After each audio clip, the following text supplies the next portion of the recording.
આજની વાર્તા washing machine. વાર્તાકાર Bipin Patel. પેટમાં ગેસ થયો છે, બરાબરનો ગોળો ચડ્યો છે.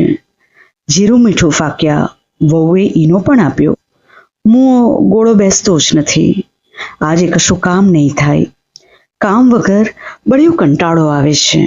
મારું તો પહેલેથી જ એવું, કામ કર્યા સિવાય ચાલે જ નહીં ને. નાની હતી ત્યારે બાપા મને ભૂત કહેતા. એક રાતમાં જતા રહ્યા બાપડા. જોડની જેમ આખો દિવસ થાક્યા વગર કામ કામ ને બસ કામ. બપોરે બા ખેતરમાં ભાત લઈને આવતા. તે દિવસે ગોળના પાણીમાં શેકેલો શીરો લાવેલા, મારા અને નર્મદા માટે. વાડકામાં મૂકેલા શીરાના બાએ 2 ભાગ કરી આપ્યા હતા. નર્મદાએ એના ભાગનો શીરો ખાતા ખાતા મારા ભાગમાં હાથ નાખ્યો. મારો શીરો એઠો કર્યો કહીને રીસમાં ને રીસમાં ઊભી થઈ ગઈ. નર્મદી લુચ્ચી બધો ખાઈ ગઈ. મેં બળ્યું. શીરો તો ના ખાધો, પણ મારે ભાગે આવતી 1 ઓળને બદલે 2 ઓળ વાઢી નાખેલી. ભણવામાં હોશિયાર એટલે બાપાને એવું ખરું કે આ છોડી કામ કર્યા કરે છે, એના કરતાં થોડું ભણે તો સારું. બાપા માસ્તર ખરાને, મને ભણવા કરતાં ખેતરનું ને ઘરકામ વધારે ગમે. તોય ફાઇનલ સુધી પહોંચી. પેટમાં એવો વાયુ ચડ્યો છે, બધું ઉપર આવશે કે શું? દવાથી મેળ નહીં ખાય. જાતે ગોળો હેઠો બેસે ત્યારે લાવ ત્યારે માળા ફેરવો. વહુ, માળા ક્યાં છે? બહારથી ભણભણ કરતી આવી. બેસવાની ગોદડી નાખી અને શોધી લો જાતે.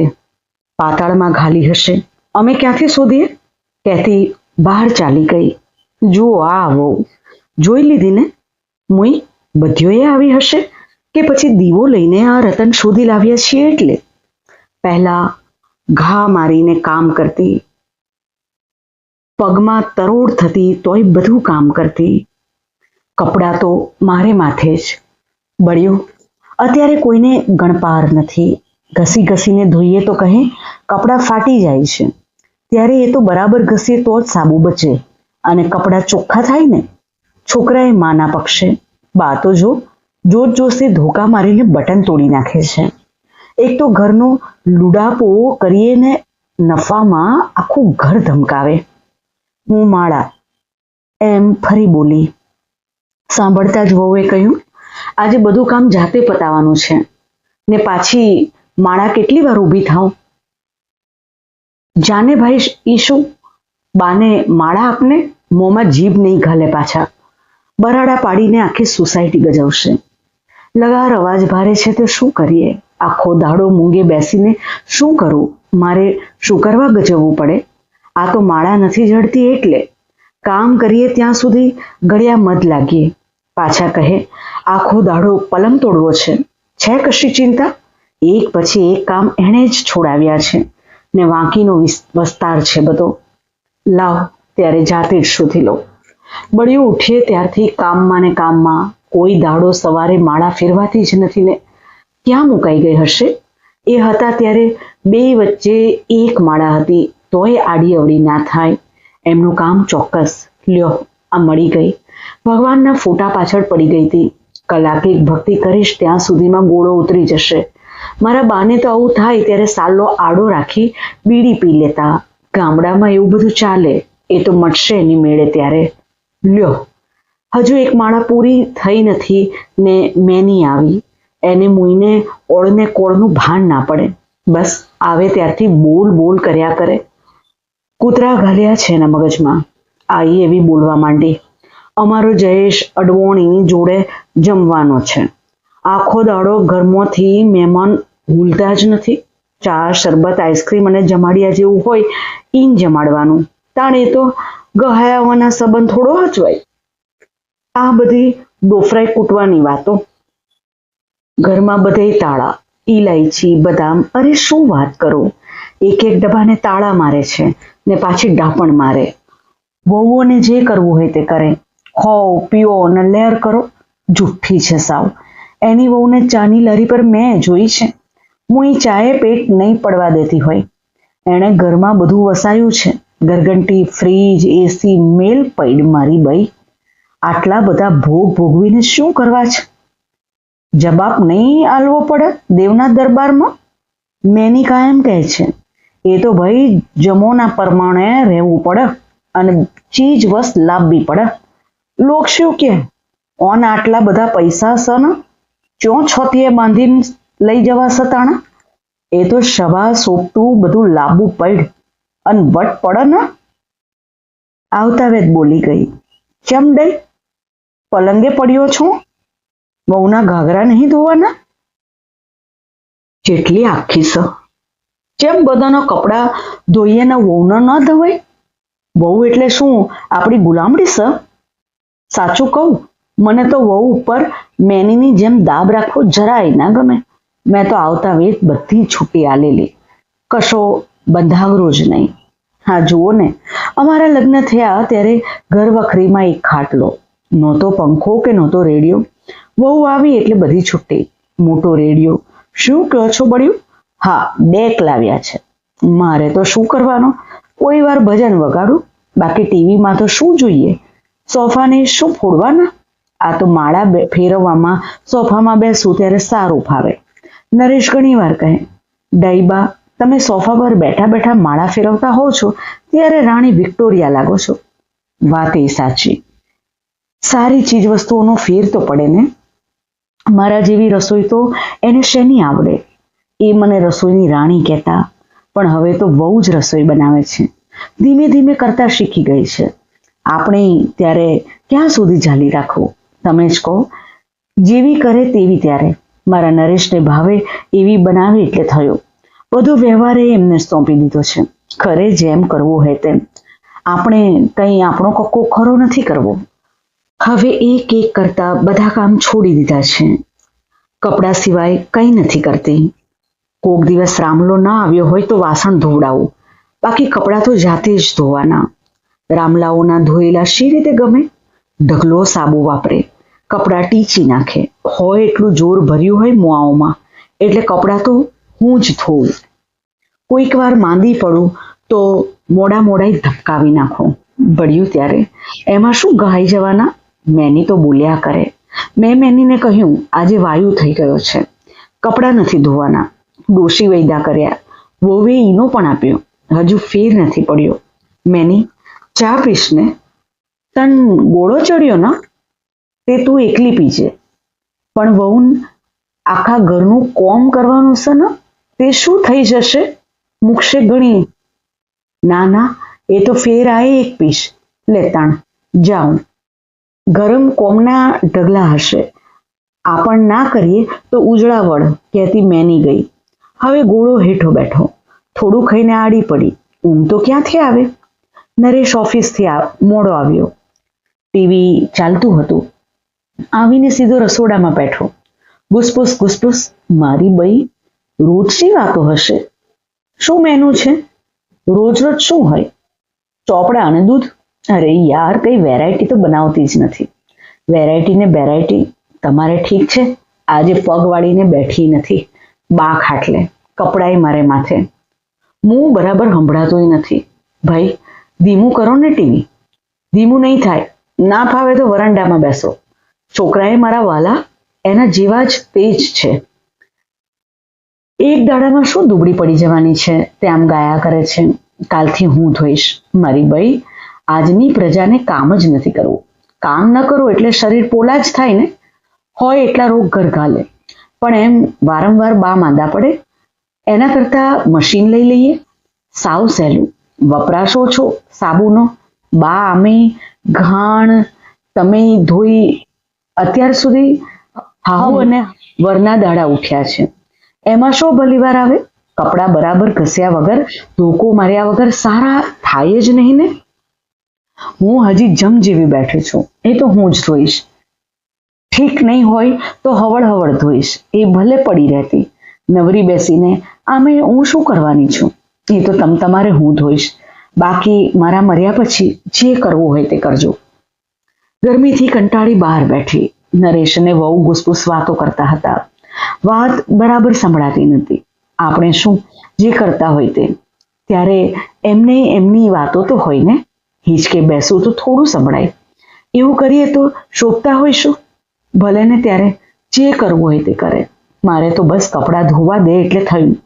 સવારે છાપું વાંચતા નરેશે વહુને કહ્યું, સેલ્સ ઇન્ડિયાનો સમર સેલ છે, લગભગ 1000નો ફરક પડશે, પૈસાની સગવડ પણ છે, લઈ આવીશું આજે. સાંજે ઓફિસથી વહેલો આવીશ, ત્યારે તૈયાર રહેશે. મેં નરેશને પૂછ્યું, કેમ, શી વાત છે, શું ખરીદવાનું છે પાછું? પેલી વાત તો નથી ને? એ તો જે હશે તે સાંજે ખબર પડશે. સવારથી શું કરવા દુઃખી થાવ છો? દળમલો ઘરમાં ફાવશે જ નહીં ને? 3 રૂમમાં હોય એટલો જમેલો કર્યો છે તે ક્યાં રાખશે? મેનીનો જયેશ લાવ્યો તો તે 3 દાડામાં જ બધા થાકી ગયા. એ પડ્યું પડ્યું કાટ ખાય અને આમને રટ લાગી છે, તે લાવ્યા વગર રહેશે નહીં. સાંભળ્યું છે કપડાના છોતે છોતા નીકળી જાય છે, પાવડરે મોંઘામાંના લાવવા પડે. વખત છે ને મારા નરેશને શોર્ટ લાગે તો એના કરતા. સાંજે નરેશ અને વહુ બજારથી આવ્યા. જમીને બધા બહાર બેઠા હતા. એટલામાં એક ટેમ્પાવાળો સરનામું પૂછતો પૂછતો આવ્યો. ટેમ્પામાંથી મોટું મશીન ઉતાર્યું. હું ડઘાઈ ગઈ. શું છે નરેશ? કાલથી તમારી છુટ્ટી, કપડાં ધોવાના બંધ, હવે મશીન કપડાં ધોશે. હું સુનમુન હિંચકે બેઠી. ઘડીક રહીને મારી પથારી કરવા કહ્યું. વરંડામાં ખાટલો ગોઠવ્યો. નરેશ અને બધા અંદર ગયા. બહાર ગઈ, પવનનું ટીપું નહોતું. વરંડામાંથી ખાટલો બહાર કોણ કાઢી આપે? બાજુવાળા સૂઈ ગયા છે. નરેશને બૂમ પાડું તો ચીડાઈ. સાલ્લાથી પરસેવો લૂછી સહેજ હવા નાખી. રાહત થઈ. સવારે વહેલી ઉઠીને મંદિર જતી રહું. મંદિરનું આંગણું વાળીને સહેજ બેસીશ એટલે પ્રાર્થના શરૂ થશે. પ્રાર્થના પતાવી ઉટલે બેસીશ. જઈશ નિરાતે ઘેર. આમે આજે શી ધાડ મારવાની છે? ઘેર જઈને ધોશે, ધોવા હશે તો મશીનમાં કેવા ધોવાશે? ચંચળ કહેતી હતી કે બુશકોટના કોલર તો એવા ને એવા મેલા રહે. બળ્યું, એવા મેલા તો શે ગમે. મારો નરેશ નિશાળમાં જતો ત્યારે એનો બુશકોટ ધબો ધડો ધબ કરતી. એના સાહેબ એકવાર નરેશને પૂછ્યું, તમારા કપડાં કોણ ધોવે છે? મારા બા. બહુ સરસ ધોયા છે. જીવનમાં આવી ચોખ્ખાઈનો હું આગ્રહી છું. મશીનમાં તો કપડાં ફાટે બહુ. ફાટીને એક પછી એક ઓછા થવા માંડશે એટલે ખબર પડશે. આખું ઘર માથે લેશે. ધૈબા ધૈપ કરતી જેમ તેમ મચમચાઈ કાઢશે. એમને એમ કે કધોણ પડશે. કાલે સવારે ઉઠીને કશું નથી કરવું. ભલે, વહુ કહેતી. હાથ જોડીને બેસી રહ્યા છે. નાના, એમ સાવ નવરાતો જિંદગી શી રીતે જાય? લ્યો, પાછળના મકાન આગળ રિક્ષા આવી. 12 વાગ્યા હશે. કૂતરાએ મારા વાલા જમવા નથી દેતા. જમડાને બોલાવતા હોય તોય સારું. એ જતા રહ્યા ન મારે બેસી રહેવાનું તોકલા જેવી. નરેશને કહું, ગમનપુરા મૂકી જા, 2 દાડા હવા ફેર કરી આવું. લોકો જોને વાત કરતા. ઘડપણમાં પિયર છૂટતું નહીં. તે દિવસે બાપા અને પરસોત્તમભાઈને અડાઅડી થઈ હતી. મન મારીને શેતી કરવા દ્યો. બોરિંગની જેમ દર ઉપર બેહી રહ્યા છો તે હમ કોથળી છૂટી મેલો. મારી ફાયે શું હોય? કાળી મજૂરી કરીને 2 પૈસા ભેગા કર્યા હતા. એ છોડીઓના પ્રસંગમાં જતા રહ્યા. છોડિયારું ઘર તે ગહાર્યો રહ્યા ફર્યો. પછી શીની ગોઠ કરી હોય? જેમ શના પરસોત્તમન 10,000 આલ્યા છે. ગોવિંદ ફાયે છે. એમથી થોડા ઢીલા કરો તો મોટર મિલાઈ દઈએ. ના રે ભાઈ, મારે મોટર ફોડવી એ નહીં. કોહ વરોણીએ આખો જન્મારો જતો રહ્યો. મશીન લાંબુ તું તાણે તમે ઓમ જ કર્યું તું અને હમય તંત નહીં મેલતા. 12 મહિનામાં મોટર ચોખ્ખી થઈ જશે. આલી દે પૈયે પૈ, પછી છાતીએ બોંધજો. માર કોઈ છોતીએ નહીં બોંધવા. બધું અત્યારથી પૂંછી મેલશો તો તમને વફત પડશે. આ એમ નહીં મોન જોઉં તાણ નાલશે. એક કોમ હખે નહીં કરવા દીધું. ભગત કઈ જ પોતાને જાતન. પૈસા એ તો હાથનો મેલ કહેવાય. તાણ મેલની ગોંગળીઓ શું કરવા વાળ્યા કરતા હશી આડું? હા, ગમે એમ કરીને મશીન તો બેહારે જ. એ જોણી લેજો. ભાભીએ પરસોત્તમભાઈને અંદર બોલાવી લીધેલો. બાપાએ તબડુક તબડુક બગલમાં ઓશીકું અને ખભે ગોદડી નાખીને પાદરા બહાર જતા રહ્યા હતા. મારી પાસે લોટો પાણી મંગાવ્યું, પીધું. મેં લોટો ભરીને ખાટલા નીચે મૂક્યો. સવારે જોયું તો લોટો એમનો એમ હતો. પરસોત્તમભાઈ દોડતો દોડતો બહાર આવ્યો. અલ્યા, આ ડોહા તો લાકડું થઈ ગયા. અલ્યા મંગાભાઈ, ડાક્ટરને બોલાવો.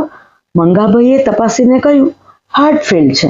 તાણ તો બળિયું મોની જઈતી, પણ હમ ભરોસો નહીં બેસતો. છેક પરોઢીએ આંખ મળી. ઘસઘસાટ ઊંઘ આવી ગઈ. સવારના 7 વાગી ગયા. હાફડી ફાફડી ઊભી થઈ ગઈ. પ્રભાતે કર દર્શનમ. પછી દાંતણ લેવા ઉઠી. જોયું તો મશીન બાથરૂમ આગળ મૂક્યું હતું. નરેશ પ્લગ ફિટ કરતો હતો.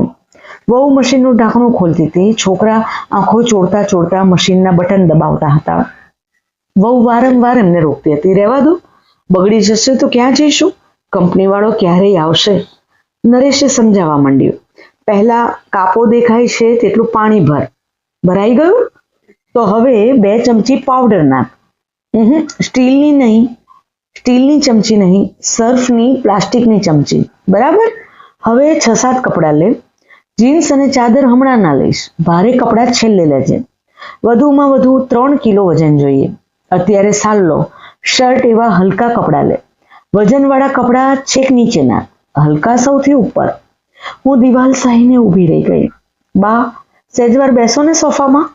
એકવાર જોઈને બરાબર ચાલે છે કે નહીં. વહુએ કપડાં નાખ્યા. સૌથી ઉપર મારો સાલ્લો હતો. નરેશે સ્વિચ દાબી. મશીન ચાલુ થયું. સાલ્લો ધમ ધમ વલોવાતો હતો.